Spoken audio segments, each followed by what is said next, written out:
Bien, buenos días. Bueno, gracias por estar acá. A Laudabol, gracias por la invitación. Eh, Contento de poder asistir y poder compartir un poco con los asistentes, sé que en la mayoría estudiantes, para hablar un poco y discutir sobre los aspectos relacionados a la tecnología informática en todas sus áreas y la aplicación en este evento en particular para el tema de hospitales. ¿Ya? Para acomodar un poco el tema de la disertación, normalmente me interesa saber cómo va el tema de la audiencia, así que por favor, sean estudiantes o profesionales, me levantan la mano los que sean del área de los sistemas informáticos. No se preocupen, no van a pasar al frente, eso para su defensa final de grado. ¿Quiénes son o les gusta un poco más el tema de la electrónica? Electrónicos, ¿ya? Bases de datos, ¿ya? Todos los que, si bien han levantado la mano antes, yo sé que por los que son de sistemas puede ser que vayan a dedicarse a esa área. Los que les gusta el desarrollo web, ¿ya? Crear interfaces, periféricos, programación un poco de bajo nivel, ¿ya? Temas y obviamente un poco el tema de medicina. ¿Algún médico presente en la sala? Sí, hay algunos. Entonces vamos a poder ambientar un poco el desarrollo de la charla, ¿ya? Básicamente estamos hablando de medicina y la aplicación son los cuidados a la salud. Dentro de distintos enfoques que podemos darle, está en el cual tenemos al centro el médico, que es quien propicia el servicio, y básicamente el médico, ¿qué es lo que requiere? Infraestructura. Y hoy en día el concepto de infraestructura se ha expandido mucho más. Infraestructura en este caso puede ser la obra civil de este ambiente, pero convengamos que hoy en día, si no tuviésemos instalación eléctrica, si no tuviésemos la parte de conectividad, empezamos enlazados con Cochabamba y La Paz. Entonces, el concepto tradicional de infraestructura hoy en día se expande mucho más a contemplar todo aquello necesario para poder desarrollar la actividad humana, ¿ya? Necesitamos de equipamiento, lo acabamos de ver en la presentación anterior, obviamente instrumental y procedimientos, que son las formas de hacer las cosas. Y básicamente al final deriva en cuando se requiere un tratamiento, que es el tema de la medicina, de los medicamentos. Entonces nos vamos a concentrar en la parte que es infraestructura, y que quede claro que por hoy en día infraestructura no solo es la parte de obra civil. Infraestructura, podemos hablar y expandir el término a lo que es infraestructura informática, y dentro de la informática sabemos que tenemos los componentes activos y pasivos. Tenemos la parte del hardware y del software. Dentro del hardware toda la parte relacionada con los aspectos de la electrónica, transmisión, procesamiento, envío de información, recepción.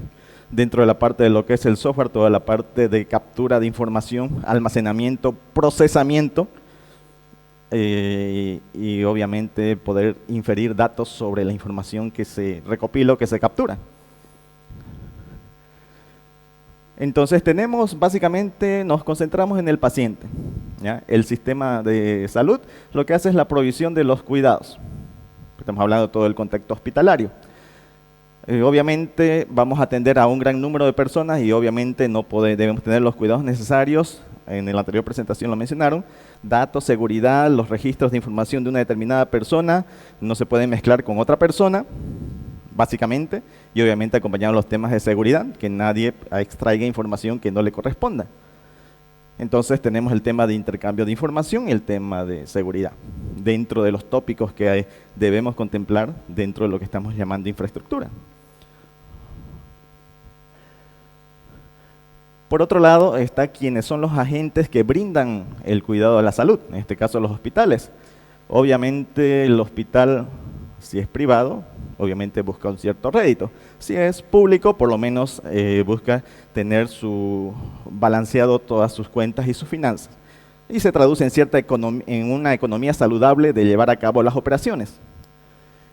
Obviamente tenemos el tema de la seguridad del paciente, la satisfacción del paciente respecto al servicio que se le oferta, la seguridad hospitalaria en cuanto al tema de hospitales, y ahora hemos visto con el tema de las noticias de un determinado virus, dependiendo de es un tema crítico respecto a todos los cuidados que se debe tener en cuenta para llevar la operación en un contexto hospitalario, que tiene sus particularidades bien críticas respecto a un contexto general.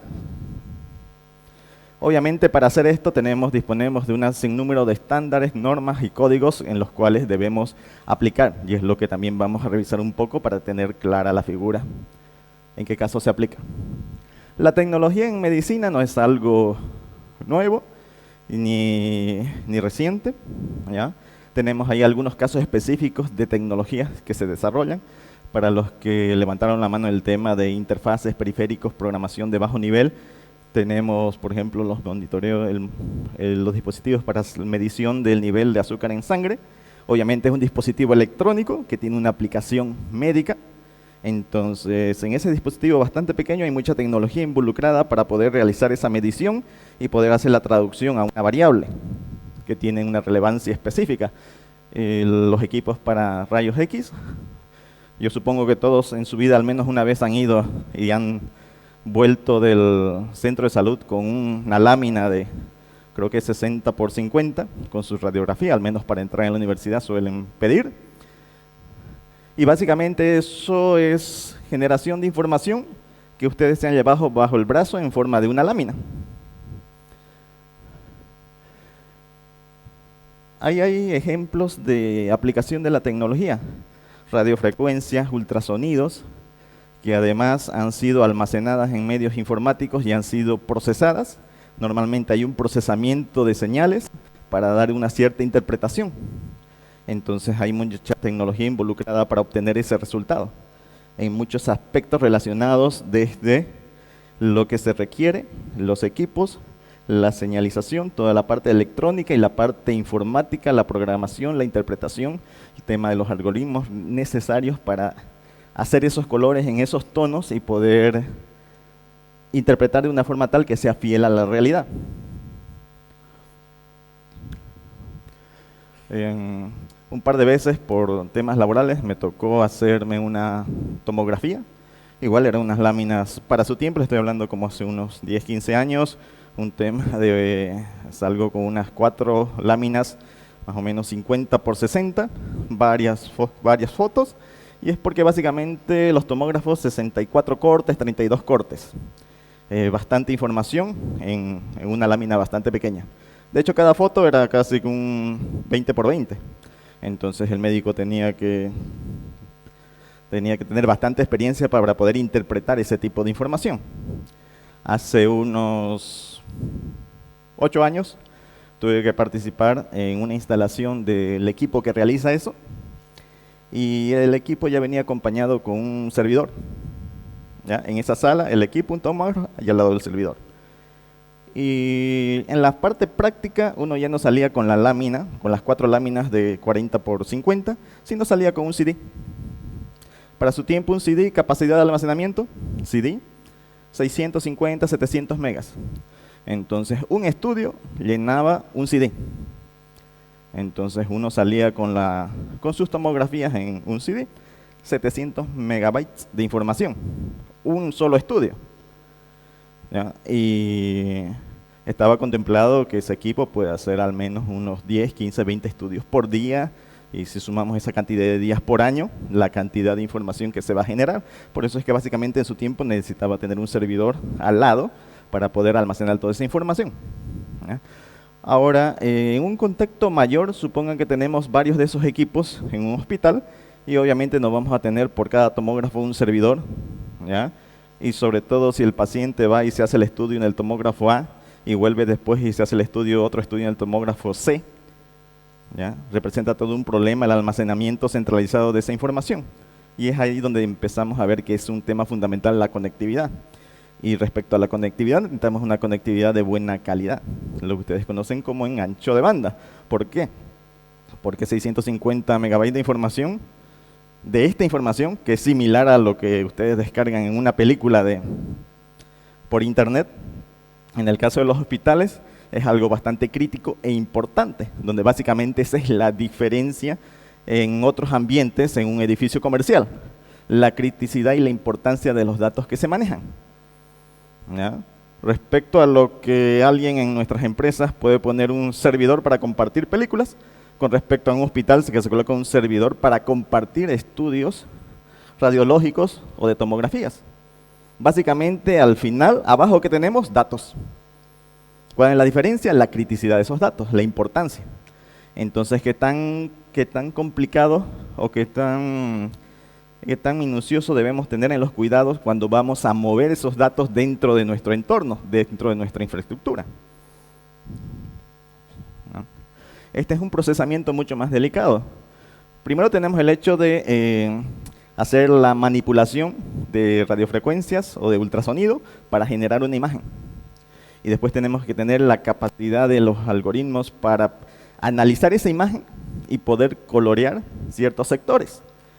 Entonces, ¿cuál es la lógica para colorear esos sectores?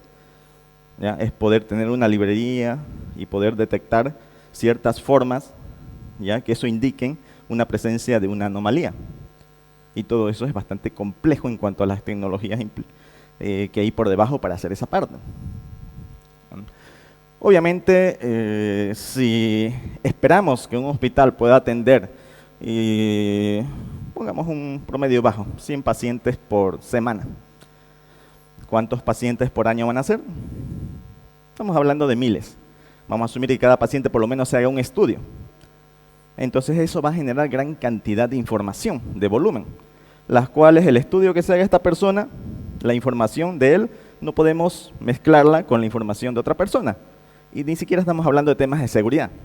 Entonces debe de haber coherencia en cuanto a toda la información que almacenamos con respecto para quién es. Y los que levantaron temas de base de datos ya tendrán cierta idea de la complejidad y la importancia y la criticidad de hacer esa discriminación. Hoy en día uno va a un hospital y te ponen una manilla que tiene un código de barras, ¿ya? De esa forma las enfermeras saben que lo que el médico dictó y te van a poner las dosis de los medicamentos adecuadas según el tratamiento, la prescripción que haya hecho el médico. Supongo que no la mayoría de ustedes acá ha tenido hijos, pero cuando nace un niño, al cual todavía no tiene nombre, obviamente no tiene carnet, lo primero que se le hace es ponerle una manilla en la mano o en el pie, tiene un código de barras, que tiene el código de barras inmerso, el nombre de los padres, porque obviamente es bastante complicado que le cambien a uno el bebé. ¿No? ¿Qué más? Sistemas informáticos, mínimamente, la última vez que han ido al médico, espero que el médico no les haya escrito la receta en una hoja, sino que les haya escrito en un computador y no en Word, les haya escrito en un sistema informático y a partir de ahí les haya impreso la receta.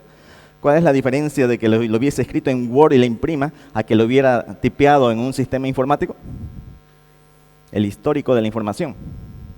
Si tenemos información histórica, ¿ya?, de un individuo, en el tiempo podemos hacer estadística, podemos hacer análisis, podemos hacer inferencia de información. Todos saben que actualmente en muchas páginas de internet, las más famosas, Google, YouTube, nos prestan muchos servicios gratis.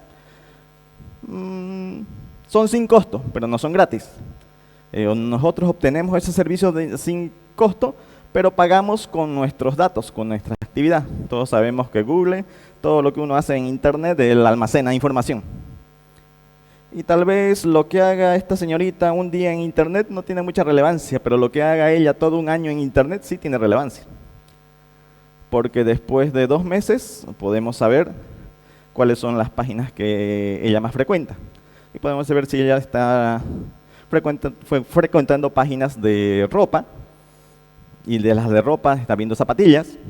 Entonces sabemos que el próximo mes ella espera, puede ser que se compre una zapatilla.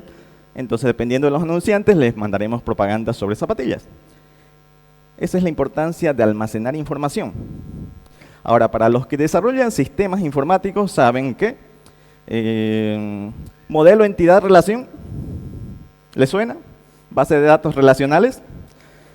Base de datos relacionales, ¿cuántos años de vida tienen? Los que han podido leer, ¿hace cuánto se planteó el modelo relacional? ¿10 años, 20 años, 30 años? ¿Alguien? ¿Más de 10? ¿Más de 20? Bases de datos relacionales como más de 40 años. ¿Ya? Imagínense, les doy $1000 y les digo, vayan a comprarse una computadora, pero es hace 40 años. ¿Con qué volverían? Con algo que tiene la 10ª parte de poder de procesamiento que cualquier celular que cada uno tiene aquí en el bolsillo. Hace 40 años la mayoría ni estaba presente en este planeta. El poder de procesamiento computacional con respecto a lo que tenemos disponible hoy día era nada. Y hace 40 años surgió el famoso modelo relacional, bases de datos. Básicamente, ¿qué se hace? Una abstracción de la realidad para poder almacenar los datos más relevantes. Entonces había que ser muy exquisito en qué es lo que voy a almacenar. Porque dado que tengo escaso poder de procesamiento, debo ser muy selectivo en qué es lo que voy a almacenar. Y dependiendo de lo que voy a almacenar, después lo voy a poder procesar y hacer algo. En cambio, hoy en día, y por ese caso el modelo relacional fue bien pensado, hasta hoy en día, después de 40 años, lo seguimos usando. En cambio, hoy en día, un Google, ¿qué hace? En el modelo relacional dice, yo debo examinar mi escenario, mi empresa, ver, para decidir qué es lo que voy a almacenar. Hoy día Google, cuando ustedes se registran y Google quiere guardar los datos de ustedes, ¿será que él tiene esa problemática? La mayoría de los sitios web dicen, vamos a guardar todo sí o sí, no importa qué. Y casi no hay mucho sentido en el análisis previo porque yo no sé de antemano a qué sitios va a entrar ella, cuál es su comportamiento. ¿Ya? Y son otro tipo de bases de datos, donde vamos a almacenar todo. Una vez que tengamos almacenado por X cantidad de tiempo, vamos a hacer ingeniería inversa. Vamos a hacer un análisis estadístico reverso, y con esa cantidad de datos crudos que hemos obtenido, vamos a poder analizar y ver qué cosas de interés hay para sacar, para extraer. Big Data, minería de datos. ¿Ya? Entonces hoy en día tenemos ambos esquemas. Por un lado, sigue habiendo el modelo racional en donde somos bastante selectivos en qué almacenamos para después procesar.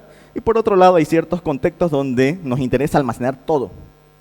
Y una vez que tenemos X cantidad de volumen de información, recién la analizamos para ver qué podemos extraer de ahí. ¿Por qué? Porque hoy en día tenemos poder de procesamiento bastante interesante y nos permite hacer ese tipo de relaciones. Obviamente en estos escenarios la mayoría de los casos va a aplicar para modelos relacionales, pero con un tema que vamos a profundizar luego que se llama el Internet de las Cosas, donde básicamente no hay mucha previsión con respecto a qué es lo que queremos almacenar, es almacenar por almacenar para luego hacer el estudio y a partir de ahí extraer información. Hoy día todos los celulares que tienen ustedes les pueden contar los pasos, dependiendo del modelo les pueden medir la presión y les dirán cuánto han caminado hoy día, cuánto han caminado ayer y les podrá decir hasta pronosticar si mañana cuánto van a caminar. Si es más avanzado o tiene algunos artefactos extras, vendrán con manillas, pulseras, que básicamente les permite medir variables de salud. En muchos hospitales, para hacerse unos estudios, ustedes van, necesitan un estudio de medición del corazón y les van a instalar un aparatito en la cintura, le van a colectar los electrodos, váyase a su casa y vuélvase dentro de 2 días.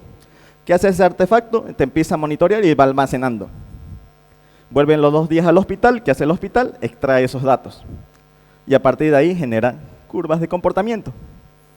Y a partir de esa data él puede inferir, puede diagnosticar qué te pasa y en base a eso puede hacer un tratamiento. Ahora imagínense que ustedes no tengan que volver al hospital para que en el hospital extraigan la información de ese dispositivo. Imagínense que ustedes ya tienen internet en su casa. Ustedes se van con su dispositivo, simplemente a su dispositivo, igual que con el celular, ponen la contraseña de su Wi-Fi y el dispositivo busca al hospital y en tiempo real él le va pasando el dato. Que es algo similar a lo que mostraron en la anterior presentación, que hay ese tipo de conectividad. ¿Ya? Entonces eso es algo posible. Pero esos dispositivos, ustedes van y pagan por un estudio del corazón. Pero ese dispositivo puede hacerte un estudio del corazón y de muchas otras cosas más.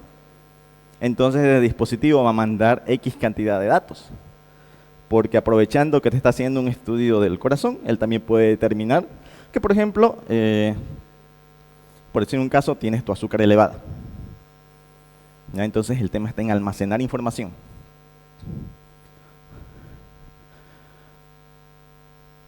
Temas fundamentales. Los procesos hospitalarios deben estar más centrados en el paciente, ¿ya? Los procesos de salud deben ser receptivos a la adopción de tecnologías de punta. ¿Por qué? Porque básicamente la tecnología es una herramienta que ayuda a conseguir los objetivos.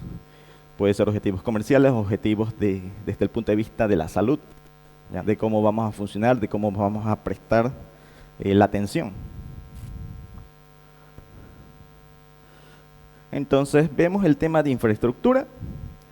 Estamos hablando de infraestructura de comunicaciones. La infraestructura de comunicaciones es el conjunto de dispositivos conectados entre sí por un medio físico y cada dispositivo está en la capacidad de enviar y recibir datos generados por otros dispositivos en la red. ¿Ya? Por ejemplo, hablamos de red, dentro de todos los tipos y sabores de red que hay. ¿Ya? Redes de muy corta distancia hasta redes de muy grandes distancias. Y en cada caso tenemos distintos tipos de tecnologías involucradas.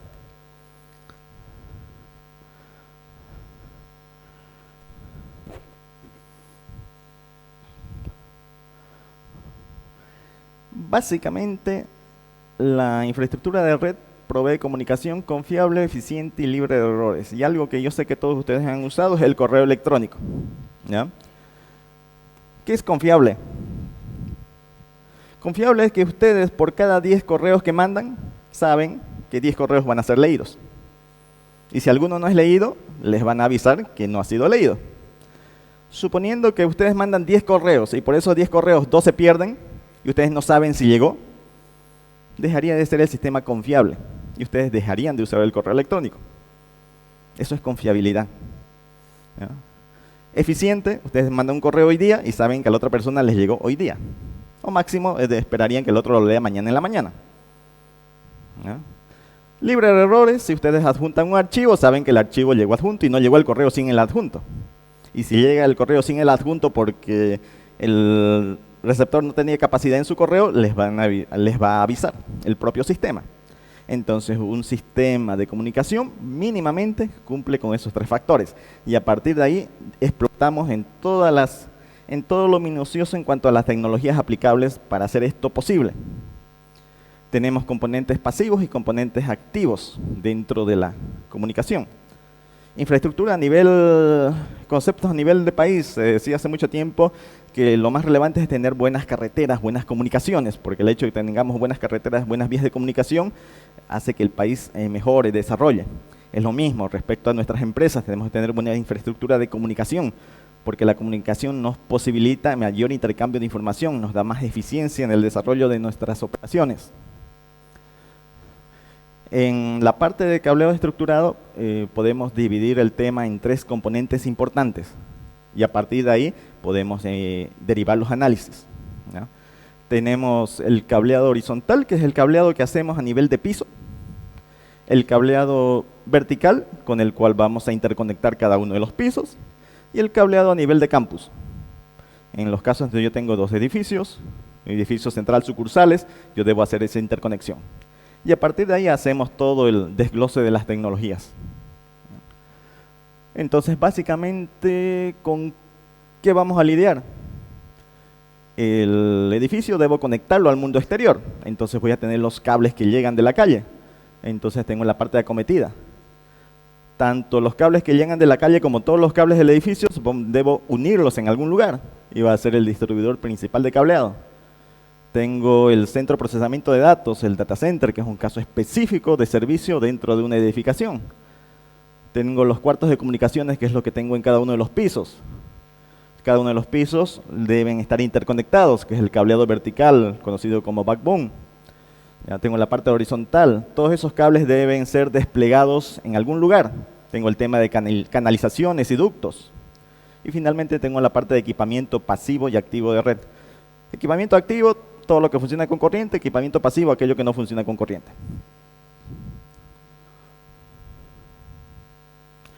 Bien. Hasta aquí, eso tiene cierta complejidad. Y uno de los temas con los cuales abordamos y resolvemos la complejidad es a través de los estándares en muchas actividades de la tecnología. Y en este caso, un estándar de cableado estructurado se encarga de analizar la tecnología existente y básicamente trata de subdividir, hacer factores comunes, y podemos decir que tenemos estándares de cableado estructurado que hablan del medio de transmisión, que son, hoy día usamos cables de cobre, de fibra y la parte inalámbrica. Entonces vamos a ver estándares de cableado que versan sobre eso de manera muy particular y específica. Vimos que los cables se despliegan y las puntas de los cables llegan a ciertos recintos. Entonces esos recintos tienen ciertas formas constructivas de ser implementados. Entre esos recintos los cables se despliegan por algún lugar. Y ese lugar tiene que ser bastante específico, bastante reservado con respecto para qué lo voy a destinar. Documentación. Puede ser que una persona, un conjunto de personas son los que vayan y hagan el despliegue y luego sean otras personas los que tengan que administrar. Entonces es distinto quien hizo el despliegue de quien luego lo tiene que procesar o manejar. Entonces al momento de hacer el despliegue se debe generar cierta información que debe ser traspasada y esa información debe ser suficiente para quien luego recibe el proyecto pueda de forma eficiente operarlo. Entonces hay estándares que dicen qué tipo de información se debe generar al momento de hacer una obra y cómo debe ser traspasada a quienes luego van a operar ese proyecto. Hasta ahí es cableado estructurado, pero hoy en día en este edificio existen esos componentes, pero alguien que va a abordar el tema de cableado estructurado no solamente debe verificar ese tema. Hoy en día un edificio normalmente están construidos para ser usados por las personas y hablamos de uso de las personas cuando hay demasiada capacidad disponible. Temas importantes son la seguridad eléctrica, el tema de incendios, y aunque estrictamente el cableado estructurado no versa sobre esos temas, son temas que deben ser tomados en cuenta. ¿Por qué? Porque si hay un incendio en este momento va a sonar la alarma, y normalmente esa alarma es un dispositivo electrónico que tiene que tener una cierta conexión. Y por ejemplo, en este caso, también hay un aire acondicionado. Si hay un incendio, ¿qué debe pasar? Se debe apagar el aire acondicionado, se debe cortar la energía eléctrica, exceptuando de los letreros donde dice salida de emergencia. Si traducimos eso, es cierta lógica. Si el sensor detecta un incendio y es en este piso, conviene decirle al aire acondicionado que apague el aire en este piso. ¿Por qué? Porque si hay humo, ¿cuál es la funcionalidad de un aire acondicionado? Retira aire, lo enfría y lo vuelve a meter. Y si hay humo en el ambiente, entonces el aire, ¿qué va a hacer? Va a llevar el humo de una sala a otra. Entonces por eso hay que apagar, hay que cortar la energía eléctrica. Entonces esa es cierta lógica que debe estar implementada en algún lugar para que el edificio se comporte de esa forma. Entonces básicamente, ¿qué tenemos para ejecutar el proyecto? Tenemos códigos, estándares y buenas prácticas. Un código es una normativa local, normalmente a nivel país, es algo que se exige. ¿Ya? Un estándar es un acuerdo entre partes de la forma más eficiente para lograr conectividad e interoperabilidad entre distintos fabricantes. Es lo que permite que yo tenga un teléfono de la marca A y un teléfono de la marca B y pueda transferir un archivo entre ellos. ¿Ya? Porque obviamente desde el punto de vista de un fabricante, lo que le convendría sería que todos usen su producto. ¿Ya? Entonces, ¿qué permite un estándar? Normalmente interoperabilidad y los requisitos comunes para que todos podamos conversar entre sí. Y buenas prácticas es lo que un fabricante en particular dice. Para resolver este tema, con mis productos, esta es la mejor combinación posible. Entonces, tengamos claro, un código es algo local, a nivel de país, y es algo exigible. ¿Ya? Es algo que no pueden no cumplir o dejar de hacer. Entonces, si tienen un proyecto, también pueden escoger que ese proyecto ejecutarlo de acuerdo a un estándar. ¿Ya? Un estándar es un convenio común al cual en su proyecto, una vez que ustedes deciden que su proyecto va a cumplir este estándar, entonces ya ese estándar se vuelve algo exigible para su proyecto. Pero uno decide con cuál estándar va a aplicar. Recuerden que una buena práctica es algo que un fabricante dice sobre sus productos, hace una recomendación sobre cuál sería la mejor combinación posible para adquirir o lograr un determinado resultado. Es algo que tiene que tener bien claro porque normalmente se mezclan o se malinterpretan las situaciones. ¿No? Dijimos componentes activos y pasivos. Respecto a los componentes activos, El organismo que se dedica a emitir esos estándares es la IEEE. Ellos definen, y todos manejamos el concepto 10 megabits, 100 megabits, 25 megabits, 25 gigabits, 40 gigabits, 100 gigabits de transmisión. Es un componente electrónico u optoelectrónico que dispara la señal a una determinada frecuencia para lograr ese ancho de banda. ¿Quién define esa forma de operatividad? Es la IEEE. Ahora, ese disparo se realiza a través de un medio físico, de un cable, de cobre, de fibra o inalámbrico. ¿Ya? Entonces, ¿dónde se definen las características o los estándares de ese medio? Normalmente es en la ISO-IS y en la ANSI-TIA. La parte pasiva y la parte activa. En la IEEE, y para los que estén relacionados, todos han escuchado hablar de esas terminologías. Donde vamos y buscamos los estándares relacionados a eso, es en la IEEE.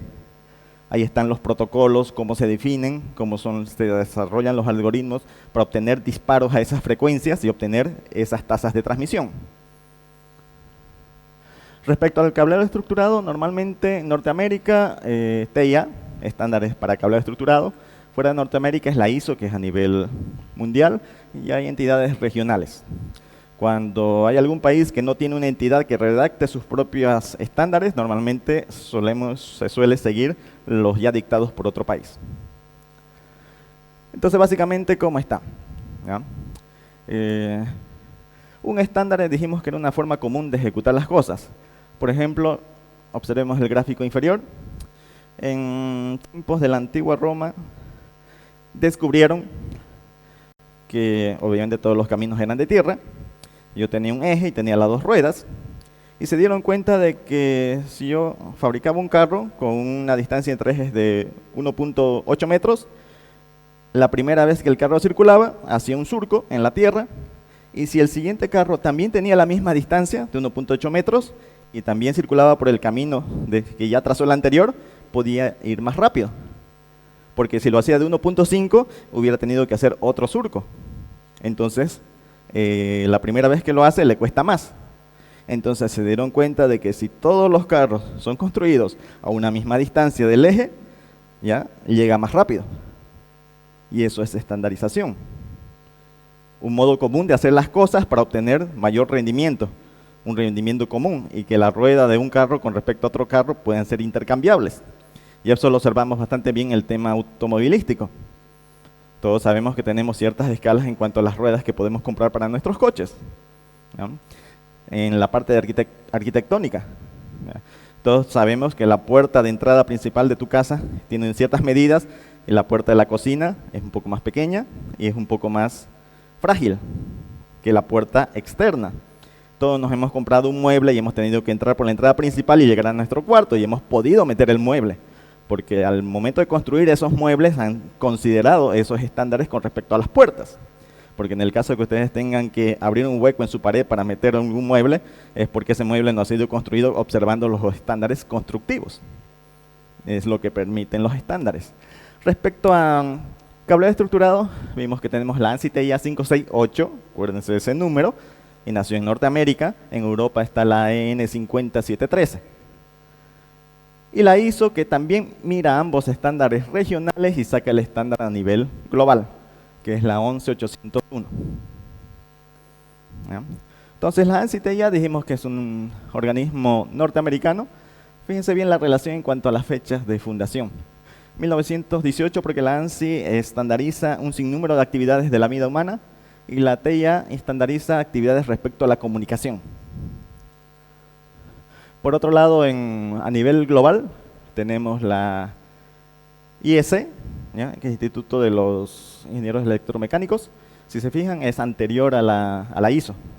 Cuando conformó la ISO, la IEC pasó a ser su brazo armado respecto a los estándares para tecnología en comunicación. Hay otras entidades que realizan estándares a nivel regionales, ¿no? Un factor importante. Incluido Bolivia, estamos asociados a la Organización Mundial de Comercio. Y la Organización Mundial de Comercio tiene como finalidad, obviamente, facilitar el comercio entre los países. Respecto a temas de comunicaciones, en la Organización Mundial de Comercio dice que respecto a telecomunicación se debe seguir los estándares ISO. Sobre todo cuando tenemos proyectos públicos, estamos obligados a seguir esos estándares. Privados puede escoger uno u otro según su preferencia, pero al menos en temas públicos, si estamos y Bolivia está afirmado, asociado a la Organización Mundial de Comercio, deberíamos seguir los estándares a nivel ISO, ¿no? Ahora fíjense, el tema ISO es el paraguas global, incluso ANSI-TIA forma parte de la ISO, ¿no? Así como las entidades de normalización europea, las entidades de normalización americana. Entonces, básicamente, un poco el tema de la confusión actual que se tiene es por lo que vemos allá. Fíjense, años de fundación de la ANSI, la TIA, de la ISO, la IEC, y las normas de cableado. Son los códigos iniciales y los años de lanzamiento. ANSI TIA es primero, ISO IEC después respecto al estándar de cableado. Por eso es que normalmente aquí inicialmente se popularizó la 568. Aunque por temas de protocolos a nivel de comercio, deberíamos seguir el 11801. Hay un error en el 9, debería ser el 0. ¿Ya? De hecho, se dice que las normas de la ANSI TIA son más detalladas, más específicas. Porque obviamente en Norteamérica ellos tienen su contexto y ellos sacan estándares para su escenario. En cambio en la ISO, que es a nivel global, ellos deben sacar estándares que puedan ser cumplidos en todo el mundo. Por eso se dice que los estándares ISO a veces son un poquito más genéricos, ¿ya? Veamos, dentro del ANSI TIA 568, fíjense, tiene por lo menos 4 acápites. La 0, que son aspectos generales, ¿ya? Es el nivel conceptual. La 568.1D habla de edificios comerciales. La 568.2D es el par trenzado para transmisiones en cable de cobre. La 568.3 fibra óptica. Incluso hay la 568.4D, que es el uso de cable coaxial, que está venido a menos en redes de datos, ¿ya? Algo importante, esos son los estándares actualmente vigentes. Las codificaciones van cambiando en el tiempo. Entonces, de hoy en día para adelante, en respecto a estándares de cableado estructurado, en versión ANSI TIA, esos son los códigos que deben accesar o buscar. Si hay códigos anteriores, códigos distintos, pueden ser códigos anteriores. Respecto a la ISO IEC, igual tenemos los ISO IEC 11801 de la familia. De ahí tenemos subestándares del 1 al 6 para distintos tópicos. Aspectos generales, instalaciones en oficinas, en industrias, hogar, data centers y edificios distribuidos, ¿ya? Entonces esta versión ISO está más compacta porque todo cuelga de la 11801, ¿ya? Dentro de la ANSI TIA, la 568, y todavía hay otras normas correlacionadas que hay que observar, ¿ya? Esto es cierto detalle, al final está mi correo, me escriben y lo podemos revisar. No vamos a entrar a debatir cada uno de los estándares en detalle porque es bastante extenso, ¿ya? Lo que es importante, fíjense, esta es la nueva nomenclatura y está bastante compactada versus el mismo ítem en versiones anteriores. Entonces es muy frecuente encontrar, sobre todo en internet, ¿ya? Y suele ser bastante confusión. ¿Por qué? Porque los estándares se utilizan normalmente para hacer los pliegos. Cuando vamos a construir proyectos, vamos a hacer proyectos, nos basamos en estándares. Y es muy común confundir las cosas y redactar un pliego, un proyecto en base a un estándar antiguo. Entonces hay que tener bastante cuidado en esa parte, ¿ya? Por ejemplo, hoy en día en temas de comunicaciones, en temas de redes, tenemos categorías. Tenemos categoría 8, que es la nueva, y define los temas de transmisión, las velocidades. Entonces entramos a ver aquí cuáles son los componentes nuevos que han aparecido en esta última versión y cuáles son los componentes que se van retirando. Normalmente en un tema de 3-4 años los estándares se renuevan. Y normalmente, ¿qué pasa con la tecnología? Hay tecnologías emergentes que se consolidan y hay tecnologías que se van retirando. Entonces, por eso es bueno revisar las últimas versiones de los estándares, porque ahí sabemos qué tecnologías ya entraron en desuso y cuáles son las nuevas tecnologías que se están introduciendo, ¿no? Algo interesante respecto a la ISO IEC, habla el código que es el MICE con respecto al medio de transmisión, en el contexto en el cual está instalado, cuál es el nivel de problemas que puede tener ese medio de transmisión en ese entorno, ¿no? Recuerden que tenemos entornos de oficina y entornos industriales, donde las variables son distintas respecto a las condiciones de transmisión. Por ahí hay un dicho que dice, tan importante como saber las cosas es saber quién sabe o dónde están. Estos estándares se van cambiando en el tiempo y son documentos bastante detallados y bastante extensos, ¿no? Ustedes pueden entrar en internet en ese link y ahí, si bien estos estándares tienen un costo y se compran, en ese link van a poder tener la opción de ver cuánto es el precio de los estándares y en muchos casos dan un preview del estándar. Entonces, cuando les toque desarrollar un proyecto, hay que entrar a ver cuál es el estándar vigente para desarrollarlo en base a un estándar actual, ¿ya? Y lo otro tiene las partes de preview, por ello uno tal vez no sepa por un determinado proyecto cuál es el estándar que aplica. Uno entra acá, puede ver los índices y ya sabe cuál es el estándar adecuado para su proyecto. Y si amerita el caso, uno compra el estándar respecto a lo que uno va a desarrollar. Pero obviamente tal vez no tenga mucho sentido comprar todos los estándares, porque son bastantes, ¿no? Entonces, para el tema de ISO IEC, en esos links está la posibilidad de que ustedes entren y revisen cuáles son los últimos estándares vigentes, pueden ver los índices, un preview, y van a saber exactamente para su proyecto qué es lo que aplica. Lo mismo hay para ANSI TIA. Recuerden que 568, ANSI TIA, si se fijan, tienen estándares comunes, estándares específicos, ¿ya? Y si bien vimos la 568, que es lo que toma, está remarcado en verde, ¿ya? Que es la macro o la inicial, hay muchos otros estándares. Fíjense este de acá, el ANSI TIA 1179 para hospitales, ¿ya? Entonces, en ANSI TIA igual va evolucionando.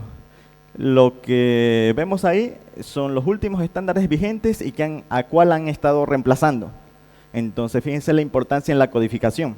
En la última versión de ANSI TIA, igual los estándares han sido renumerados. Entonces, la numeración que observan a la izquierda es la numeración actual y vigente. Si ustedes encuentran un pliego, un documento que refiera a una codificación distinta, está basado en un estándar antiguo.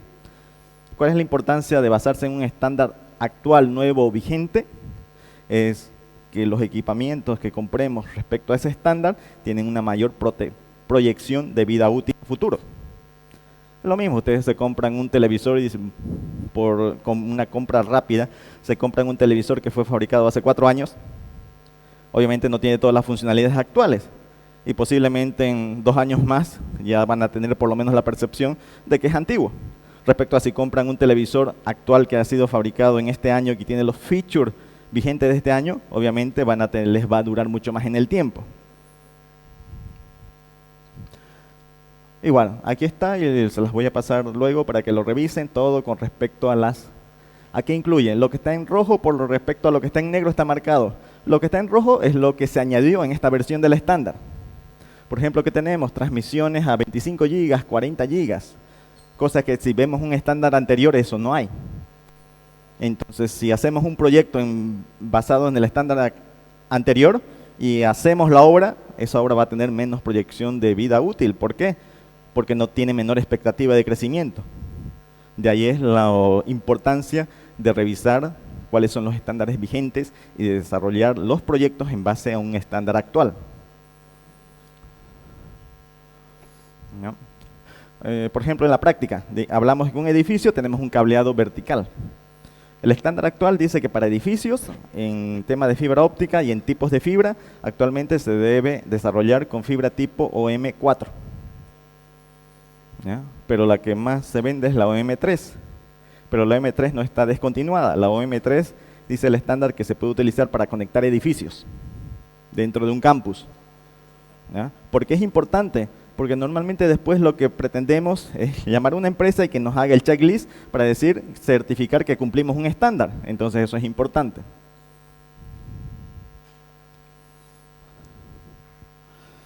Bien, entonces estaba el bastante detalle en respecto a TIA. Ahí está la dirección web donde igual podemos entrar a ese sitio, podemos ver cuáles son los estándares, podemos ver preview de esos estándares y estar actualizados, ¿no?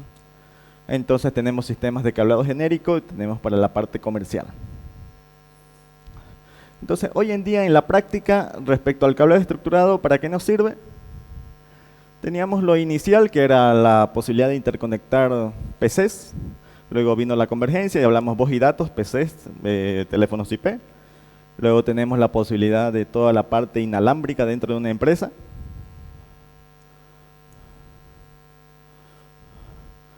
Luego tenemos toda la parte de videovigilancia. Recuerden que hace ciertos años cada esto era un medio de transmisión distinto. Y el tema de la convergencia es que todo esto lo hacemos con la misma red, ya sea en componente activo o en componente pasivo. Y básicamente esto va permeando todas las actividades, control de acceso. Algo importante que es el tema de monitoreo y detección de incendio.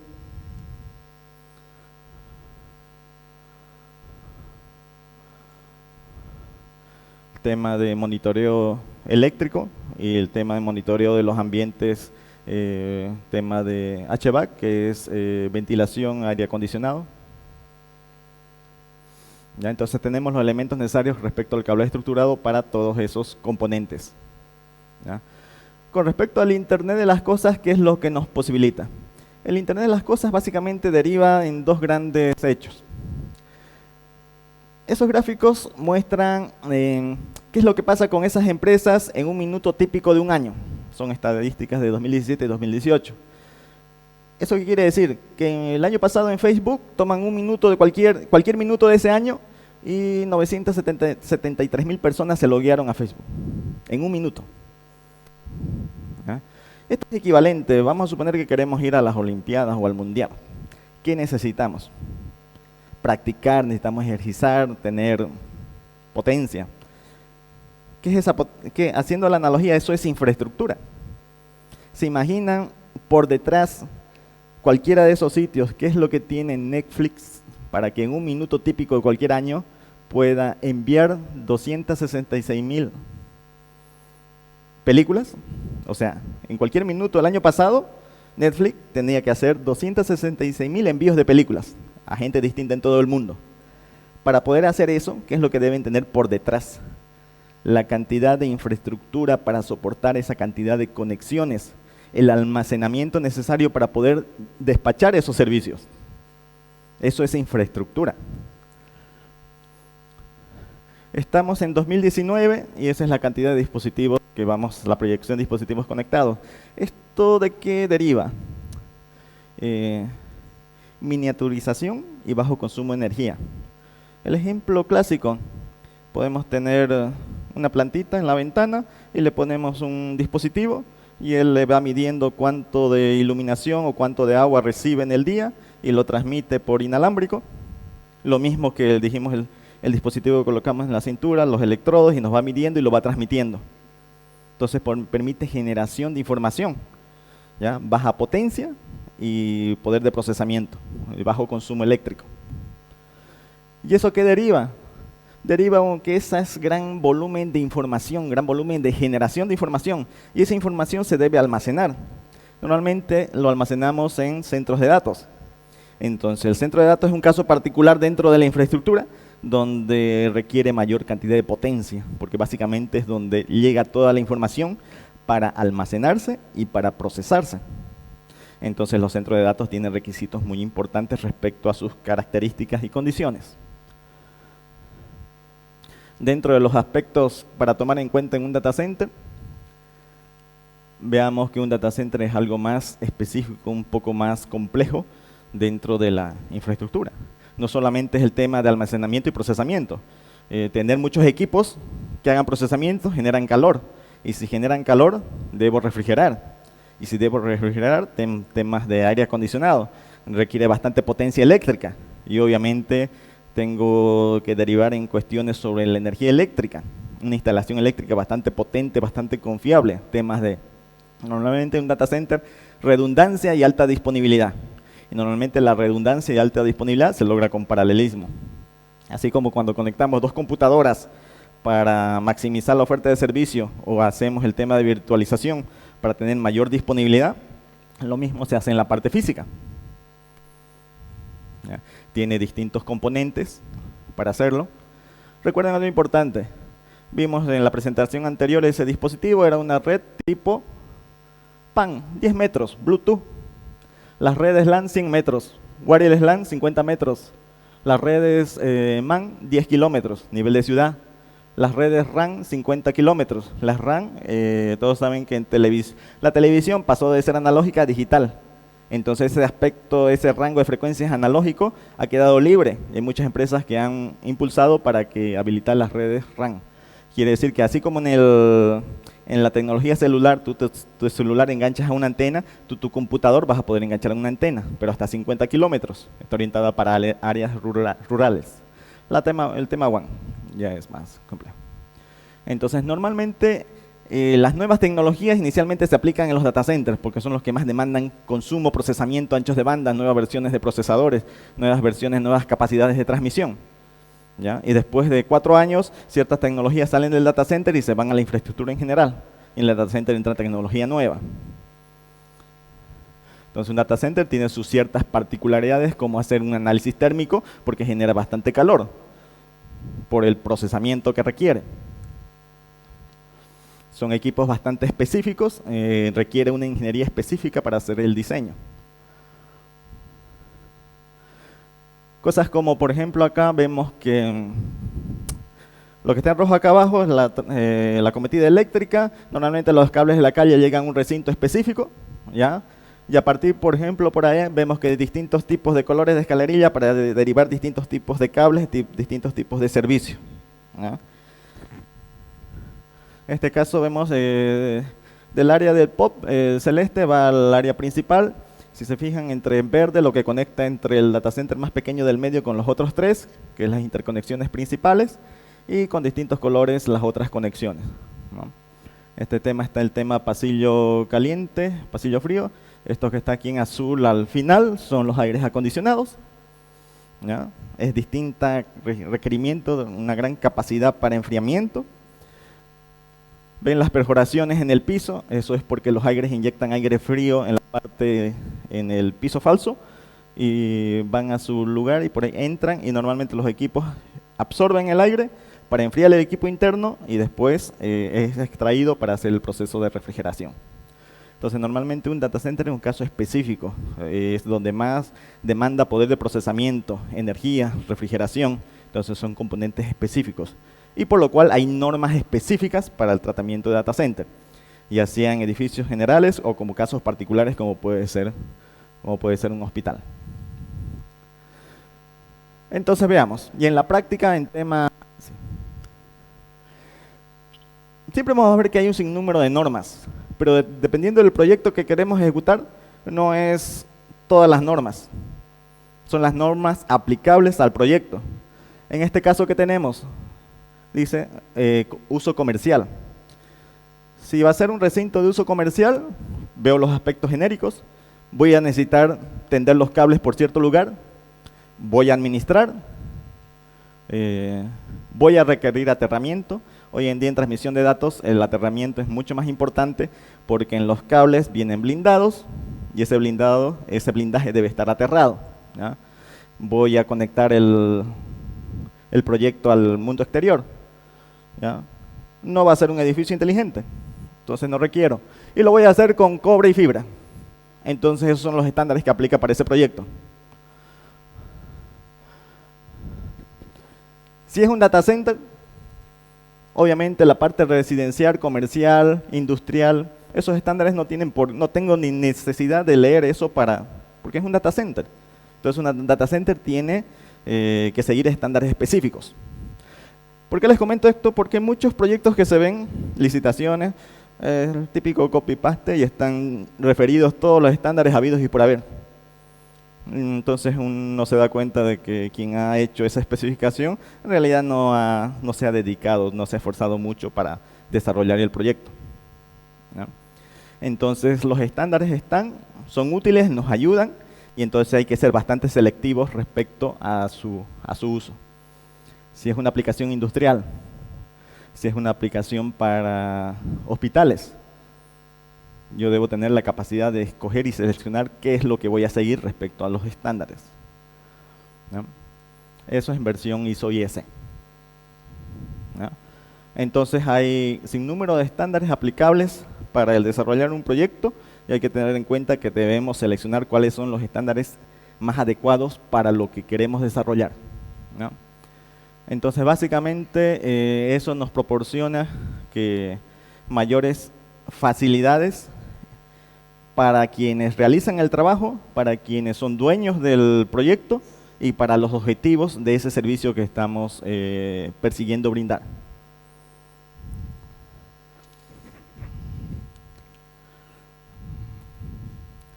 Recuerden que el hospital es un elemento dentro del conjunto de lo que es el tema de la salud, ¿no?